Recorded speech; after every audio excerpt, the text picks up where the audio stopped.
Good evening, friends. Your Excellency, the Ambassador of Sweden to India, Mr. Sunil Mittal, Mr. Rajan Matthews, our guests from Sweden, the industry leaders, friends.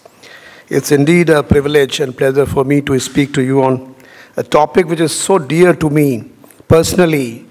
In all my kind of avatars before this, I have been, closely and deeply associated with the broadband in some sense. About 1.5 years back, when the new government came to power, and I happened to be IT secretary at that point of time, and we were told that why don't you craft out something for digital India? And this is a term which we had not heard before. We had NEGP, we had a number of programs. So when we started preparing a draft, we were told that, don't worry and bother as to what the cost of various things which you put in is going to be. You just imagine what a digital India should be. What should be the desirable attributes of a digital India?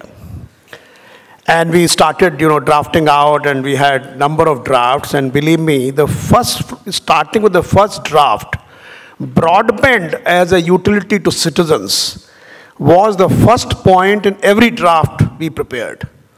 So it is really such an important, prerequisite for a digital India that, whatever you do, everything rides on this. So the broadly 3 visions of digital India, which ultimately we drafted out, the first one is digital infrastructure as a utility to citizens. So that's first part. Second is services and software on demand. And obviously, all these software and services will ride on this digital infrastructure. And the last one was digital empowerment of citizens. So again, this digital infrastructure is there. On that, you will have software and services. And citizen empowerment will take place through utilization of both these utilities, both these facilities. So I think this is extremely important. And, from a perspective of digital infrastructure, again, we talked about one is the broadband. Second one was, mobile phone for everybody, mobile connection for everybody. And the third one was, digital identity for every person. So these are some of the software, soft side of, and then of course, bank account for every person, what you now call JAM, Trinity, Janadhan, Aadhaar, and mobile. Now, obviously, all these will ride on this broadband. So I think this is the most important part.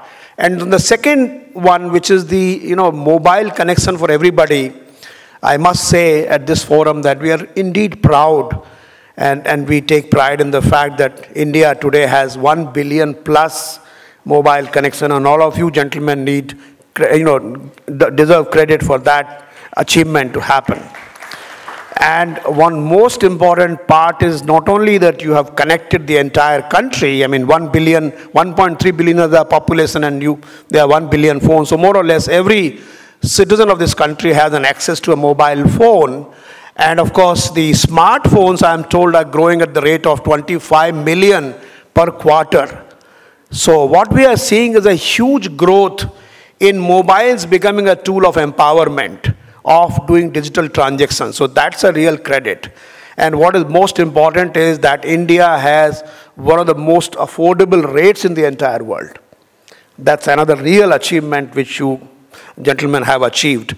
And I think you have shown the world that an average top-up is 10 rupees. Now, you have shown the sustainability of a transaction valued at 10 rupees. That again is a miracle. 10 rupees in terms of US cent will be about 20 cents, or maybe less than that, 16 cents. So it's a huge, credit. And you have shown the world that, we can do. And India has a very typical part, When we started the mobile, it was 16 rupees a minute. And even the incoming calls were, paid, have to be paid by the person who was called. And now we have come down to an average rate of, I believe, 50 paisa, less than 50 paisa a minute. This is a huge change and transformation which is taking place. And that is the only way you can address, couple of days back, I was asked to speak on some conference related to payment banks.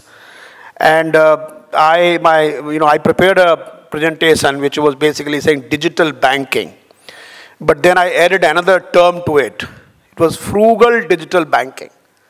Frugality actually is the trademark of, if you go to the base of the pyramid, unless you have frugal, affordable, whatever term you call it, and unfortunately or fortunately, affordability in India is really, you have to reach real frugal rates, then it becomes affordable. And once it becomes affordable, really there is a huge expense, and because the numbers become very large. So therefore, you have created an infrastructure which is able to provide people with very, very frugal rates, and you have penetrated that bottom of the pyramid. Now, I think the India looks to you to provide the second, revolution in terms of providing the data services, the 3G, 4G, and the 5G. And of course, when we were discussing about the 5G, as Rajan said that we are still stuck with 2G and 3G. I mean, you don't need to be stuck. I think we will be able to overcome. And once the data services become, because people are now realizing, people are doing e-commerce. India has got, we call it 300 million internet or broadband users, internet users. 100 million of them are on the fixed line. 200 million are on the, mobile wireless kind of lines. But the bandwidth are really abysmally low.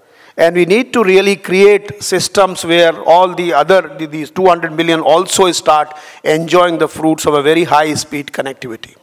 We should also realize that globally, there are 4 billion people who are unconnected. And 1 billion of them lie in this country. Because we have 1.3 billion, only 300 million are connected as of now by the broadband or by the internet. So therefore, there's a huge potential. And I think we have to maintain the characteristics of this whole market, that everybody becomes a participant only when you bring down the rates below a certain threshold so that it becomes affordable to everybody. So therefore, affordable broadband to all is an award, sort of objective of Digital India. If we want to really go there, we have to create this. It is also, and it's not a luxury. Let us understand that all the applications which we are talking about, health, education, all the other e-government applications, payments, systems, everything is dependent on this connectivity. And if we have that, the growth which is going to be brought out in all these sectors is going to be huge. Imagine, today we have huge issues with the quality of education. We can, using the tele-education, we can bring a huge change in that. We can have very, very qualified teachers delivering lectures across the distances to the whole country. And actually we can improve upon that. Similarly, there are health issues. Everybody, comes down to AIMS.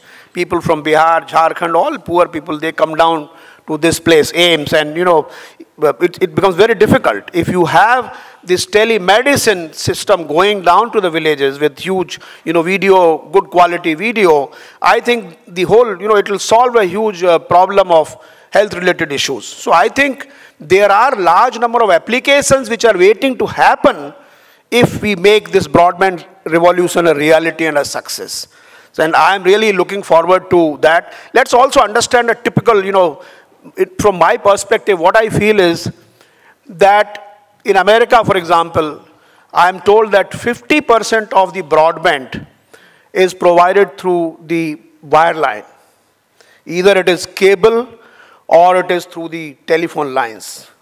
Unfortunately, in India, we have missed that. We have just about 20 million telephone lines, and some of them are even being dismantled. So I think that is not feasible here.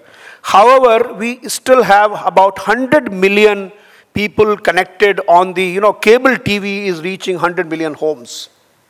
And I think we should find out ways and means to make the data flow through these cables. And that will provide a fixed broadband connectivity or fixed line to 500 million people. That's the potential. Of course, it may not happen if it is not affordable, if it is not, many people may not like to have it. But then, so therefore what I'm trying to say is, we need to adopt a mix and a multi-pronged approach to address this issue of providing broadband to everybody. Provision of data services, 3G, 4G, which should happen as soon as possible. And of course, TRAI as a regulator, we had been recommending to the government to make more and more spectrum available to the industry. And I'm happy to say that this is happening now. And it will happen now again, with a little bit accelerated speed, I hope. So that is something which we have been telling the government, and we are very clear that this is one way to go forward, because you already have 1 billion plus mobile connections, and these connections can be used to provide broadband at an affordable cost, data at an affordable cost. So that's one approach. The second approach which we propose is that the cable TV network should be utilized to deliver broadband in a fixed way, and that I think will become very good, because it will also, in some sense, it will not use the spectrum part, it will just use the wireline part. And then there are, of course, some inaccessible areas in our country where you can have the satellite, provision of broadband through satellite, because it's not possible to lay the fiber there. Of course, government has come up with a very, very ambitious program of BharatNet, as you are aware, and this program the size of the program is of the order of about 17 or 18 billion dollars US, and that program is going to be launched very soon, and that will connect each panchayat with a gigabit connectivity through an optical fiber cable. Now, this is going to be really transformational if it happens at a speed, and which we think it will happen, because the country is actually looking forward to such infrastructure. And once that happens, then we will see a gigabit connectivity taking place, and I'm sure all these stakeholders, including the telecom service providers, the entertainment providers, the government services providers, everybody will start using that broadband which the fiber will bring about. So BharatNet is another project which is going to supplement this effort of providing broadband to everybody. So we are all, and of course, the other day some experiments were being done in white spaces, for example. So some people were saying that, the white spaces could be used to provide broadband. So this is another one. TRAI, in its recent paper of, finding out the reserve prices for some of the spectrum bands, we have asked a question, and I don't know, that's just for the industry and for everybody to respond. We have said that, like rollout obligations, you start at the top, saying that, you cover cities of so much population, you cover districts, you cover blocks. What we are saying, will it be a good idea if, let's say, a spectrum of the 700 megahertz band or some bands which are, I'm told they have the characteristics to go long distance, broadband, wireless, they can provide. Can we have the inverted rollout obligations, which means you start from the villages. So your first year should be, you start providing connectivity through the villages, some of the, divided villages in your service area. So whether that can, ensure that people have availability of broadband in the rural areas. So that's, so essentially one should use a proper mix of various technologies, various programs, projects, and various regulatory measures to ensure that broadband is available to the people of this country at an affordable rate. And of course, we can't wait much longer. There is not much time. And I think all the applications and services are really ready. For example, the banking. Now, I'm told a number of telcos have got payment bank licenses. I'm very sure you will make a huge success out of it, because you have already experienced in providing, 10 rupees top-up transaction. If you can provide a transaction of the size of 10 rupees, what a person is looking for, essentially, is again a frugal banking. He is looking for a transaction size of 100 rupees, 150 rupees. And currently, I'm told the transactions of 100 rupees, if you do it through an ATM, that costs you 20 rupees. And if you do it through an counter in the bank, that costs you 45 rupees. So this is certainly unsustainable, unworkable. So you will provide those things, but that will happen only when we are able to have a broadband which is really broadband in the sense in which otherwise it will be an apology for a broadband, 256 kbps, and once we are talking of 5 gigs as the speed in Sweden and 5G, and we should at least talk of 10 megabits if nothing less, if nothing more rather. So I think my belief is that if we really, all of us work together, industry, government, regulators, with the kind of vision which our Honorable Prime Minister has of Digital India, I am sure we will be able to take the broadband to the masses in this country also. Thank you very much for inviting me.